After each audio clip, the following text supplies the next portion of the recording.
4 రోజుల పర్యటనలో భాగంగా భారత ప్రధాని మోడీ జపాన్ చేరుకున్నారు.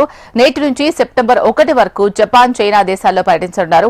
ఇందులో భాగంగా భారత్, జపాన్ వార్షిక శిఖరాగ్ర సదస్సులో మోడీ పాల్గొంటారు. కాగా జపాన్లో ప్రధాని మోడీకి జపాన్ సాంప్రదాయంలో ఘన స్వాగతం లభించింది. అనంతరం ప్రవాస భారతీయులు ప్రత్యేకంగా భారత సంప్రదాయాలతో నృత్యాలు చేస్తూ స్వాగతం పలికారు. మోడీ 4 రోజుల పర్యటనలో వ్యూహాత్మక అంతర్జాతీయ భాగస్వామ్యాన్ని తదుపరి దశకు తీసుకెళ్లడంపై దృష్టి పెట్టినట్లు పీఎంఓ ప్రకటనలో తెలిపింది. ఈ క్రమంలోనే మోడీ పలువురు ఉన్నత స్థాయి వ్యాపారవేత్తలు, పెట్టుబడిదారులను కలవనున్నట్లు తెలుస్తోంది. ఇండో పసిఫిక్ ప్రాంతంలో శాంతి, శ్రేయస్సు, స్థిరత్వం కోసం కృషి చేస్తున్న జపాన్లో ప్రధాని మోడీ పర్యటన ఇరు దేశాల మధ్య ఉన్న స్నేహాన్ని మరింత బలోపేతం చేయనుంది అని పీఎంఓ వెల్లడించింది. జపాన్ నుంచి ప్రధాని చైనాకు వెళ్లనున్నారు. షాంఘైలో కోఆపరేషన్ ఆర్గనైజేషన్ సదస్సుకు హాజరు కానున్నారు.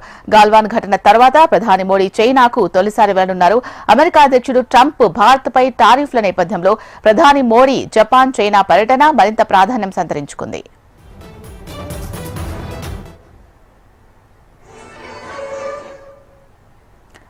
నాలుగు రోజుల పర్యటనలో భాగంగా ప్రధాని మోడీ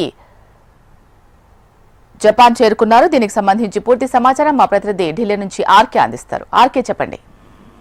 భారత ప్రధాని నరేంద్ర మోడీ జపాన్, చైనా దేశాల పర్యటనకు బయలుదేరారు. ఆయన ఈ 2 దేశాల పర్యటన మొదలైంది గత రాత్రి. అయితే ఆగస్టు 29 నుంచి సెప్టెంబర్ 1 వరకు పర్యటన సాగనుంది. తొలుత 2 రోజులు జపాన్ లో, ఆ తర్వాత 2 రోజులు చైనాలో మోడీ పర్యటిస్తారు. ఇందులో భాగంగా మోడీ కొన్ని కీలక అంశాలపై 2 దేశాలతో కూడా ఒప్పందాలు చేసుకోబోతున్నారు. గత 11 ఏళ్లుగా జపాన్, భారత్ మధ్య సత్సంబంధాలు స్థిరంగా, గణనీయంగా పురోగతి సాధించాయి. మరి ప్రస్తుత పర్యటనలో ఇరు దేశాల మధ్య వ్యూహాత్మక అంతర్జాతీయ భాగస్వామ్యాన్ని మరింత పెంపొందించడంపై దృష్టి సాధిస్తారు. అలాగే ఎస్సీఓ లో భారత నిర్మాణాత్మక సభ్య దేశం మరి ఉమ్మడి సవాళ్ళను పరిష్కరించేందుకు ప్రాంతీయ సహకారాన్ని పెంచుకునే క్రమంలో ఎన్సీఓ సభ్య దేశాలు పనిచేసేందుకు భారత్ కట్టుబడి ఉంది. ఈ సదస్సులో భాగంగా చైనా అధ్యక్షుడు జిన్పింగ్, రష్యా అధినేత పుతిన్ తనతో భేటీ ఎందుకు ఎదురు చూస్తున్నారని పర్యటనకు బయలుదేరే ముందు మోడీ ఒక ప్రకటన కూడా రిలీజ్ చేశారు. అయితే జపాన్ ప్రధాని షిగేరు ఇషిబా ఆహ్వానం మేరకు మోడీ ఈ నెల 29, 30 తేదీల్లో 2 రోజుల పాటు జపాన్ లో పర్యటిస్తారు. అలాగే భారత్, జపాన్ వార్షిక శిఖరాగ్ర సదస్సులో కూడా మోడీ పాల్గొంటారు.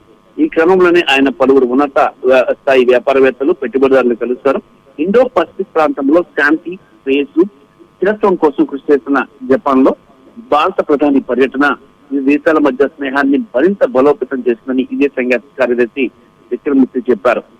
జపాన్ టూర్ తర్వాత ఆగస్టు 31, సెప్టెంబర్ 1, 2 రోజుల్లో మోడీ చైనాలో పర్యటించనున్నారు. ఇందులో టియాన్జిన్ లో జరిగే షాంఘై కోఆపరేషన్ ఆర్గనైజేషన్ సదస్సుకు హాజరవుతారు.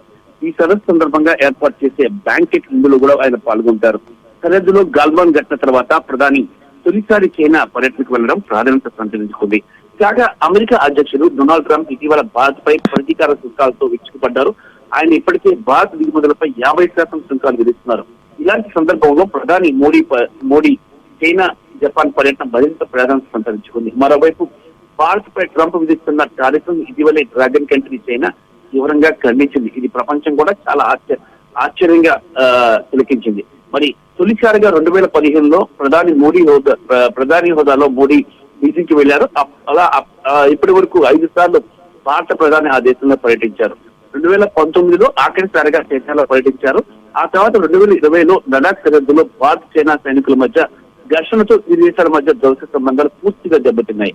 దీంతో సత్సంబంధాలను పునరుద్ధరించేందుకు సైనిక, దౌత్య అధికారుల మధ్య అనేక దఫాలుగా చర్చలు జరిగినా ఎలాంటి పురోగతి కనిపించలేదు. కాకపోతే ఇప్పుడు ఈ పర్యటన అనేది చాలా కీలకం కాబోతుంది. ఎందుకంటే మోడీ పర్యటనపై ప్రపంచ దేశాలు కూడా చాలా ఆతృతతో ఎదురు చూస్తున్నాయి. ఎందుకంటే అమెరికా టారిఫ్లు విధిస్తుంది ప్రపంచంలో అన్ని దేశాల మీద. ఈ నేపథ్యంలో చైనా, భారత్, జపాన్, రష్యా ఇలా కలయిక ప్రపంచంలో ఒక కొత్త ఒరవడికి శ్రీకారం చుట్టే అవకాశం ఉంది. అగ్రదేశం కళ్ళు తెరిపించేందుకు ఈ సమావేశాలు చాలా దోహదపడతాయని చెప్పేసి కూడా విశ్లేషకులు భావిస్తున్నారు.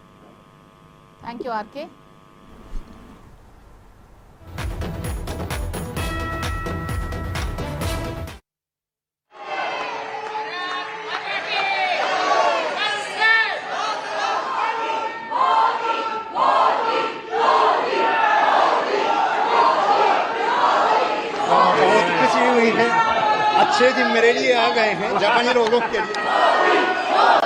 మోదీ